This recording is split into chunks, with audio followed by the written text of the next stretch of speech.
watched all 280 episodes of Gumball and found these Easter eggs that will blow your mind. Like this Easter egg in the Origins that hid a crazy secret about Darwin. But before I get into that, let me tell you about an even more mind-blowing Easter egg I found in the web. If you pay close attention to this scene where Nicole is typing her password, you'll notice that her password is this. 7ER3 $. Okay, uppercase, numbers, unusual characters, that's pretty strong. At first it won't make sense, but when you realize that 7ER3 $, it literally reads as Teresa, it starts to make sense. You see, the first name of Nicole's voice actor is Teresa, and the show snuck in this little detail into the show with Nicole's password. That was a sneaky one. But this secret about Darwin is sneakier. You see, The Origins is a two-part episode that dives into Darwin's backstory. We see how Darwin was bought from the Awesome Store by Richard and then got flushed down the toilet before he found his way back to Gumball. Well, did you know that this episode is similar to the Studio Ghibli movie Ponyo, in which the main character, a fish, gains magic powers and transforms into a human to find her owner? But that's not the crazy secret about Darwin I was talking about. And before I tell you the secret, please do me a quick favor and subscribe to the channel so I'll be more motivated to keep these interesting videos coming. Like only 7% of you guys are subscribed. Come on, please subscribe. You see, these episodes aired in Italy on February 12th, but this date wasn't random. This date was chosen because it's Charles Darwin's birthday. And what better day to air Darwin's backstory than on the birthday of the man that inspired his character? I bet you didn't know that secret about Darwin. Trust me when I say this, the Easter eggs and references in this video are about to get crazier. And you'll want to stick around till the end because I'll reveal more Easter eggs that you never knew, like this hidden reference in The Fury. You see, during the heat of this insane battle between Yuki and Nicole, Yuki stops to ask Nicole, "Which school taught you? Was it Hokuto? Was it Konoha?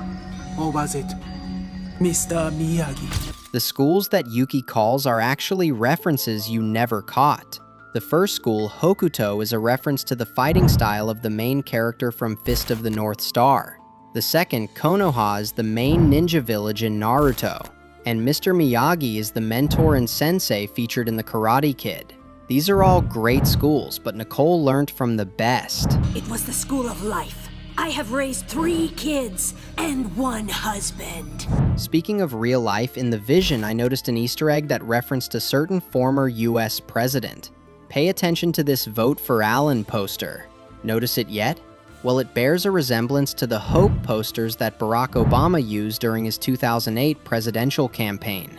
Allen was cooking with this, and he would have won this election for sure if it ever happened. Once elected, I will purge the school of its worst problem, namely sadness. This next Easter egg wasn't just funny, but dark. It happened in The Sorcerer. Witch trial! Witch trial! Witch trial! Witch trial! Okay, fine. You can come in. Just stop screaming that on my doorstep. You see, Mrs. Jotunheim only freaks out when Gumball starts screaming witch trial outside her house, because Gumball is unknowingly referencing the Salem witch trials of 1692. I'm sure you also missed this Easter egg in The Letter.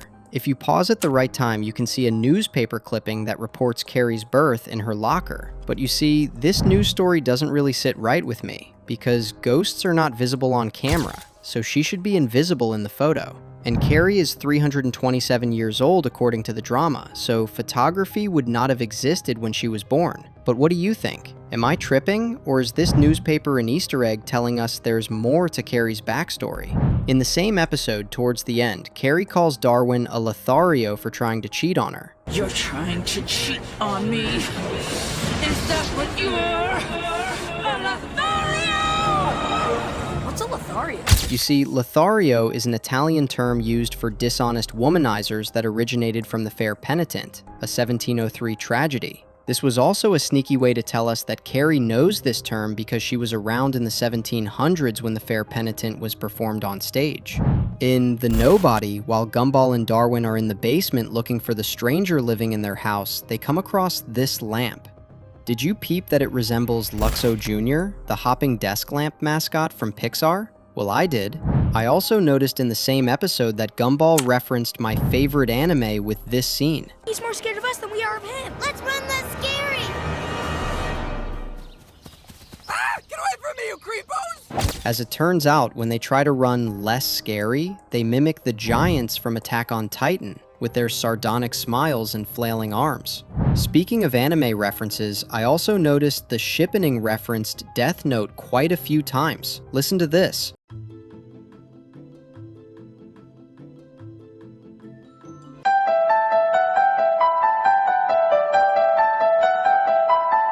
This music is clearly a parody of L's theme from Death Note, and the scene where Sarah finds the notebook is a parody of when Light finds the Death Note. Death Note is not the only thing this episode referenced. You see, many pieces of fan art from the Gumball fandom are referenced in this episode. These characters, Zachariah and Bexy, are based on the actual Gumball original characters Zach Sylvia by Zach30 and Skylin by Mylan Johnson. Who are you? I'm your cousin, Zachariah Lopez Kirby. And I'm Zachariah's girlfriend, Bexy. It's short for Alexandra.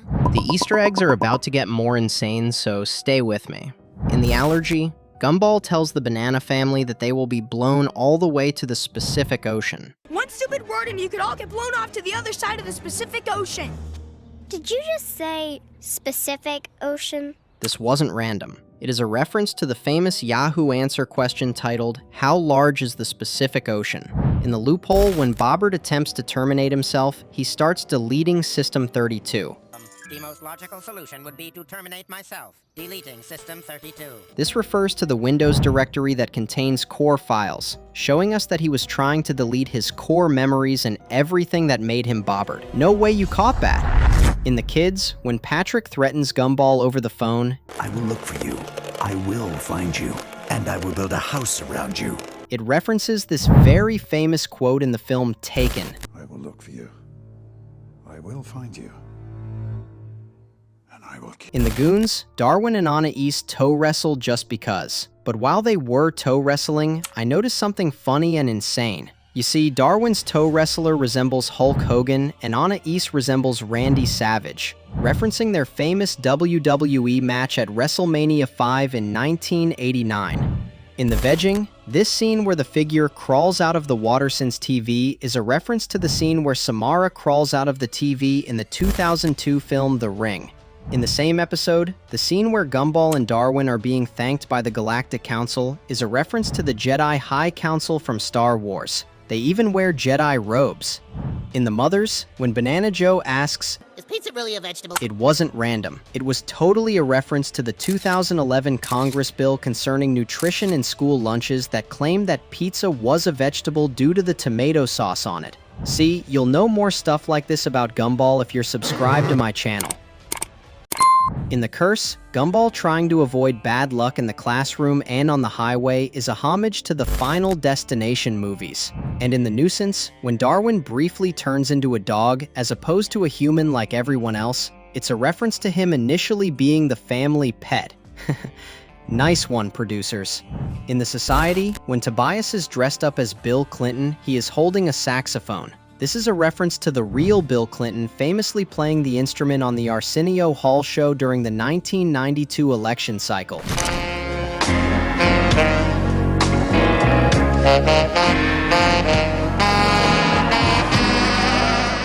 In the points, some of the weapons that Gumball, Darwin, and Tobias use near the ending are references to weapons from certain video game franchises. This portal gun is a reference to the weapon the main character uses in Valve's Portal game franchise. How did you get the flat cannon and the railgun? The question is, how are you gonna survive them? What's that? My invisible shock rifle. This shock rifle and the flak cannon are references to weapons from the Unreal Tournament games. The railgun is also a reference to a weapon from the Quake game series. Plasma grenade.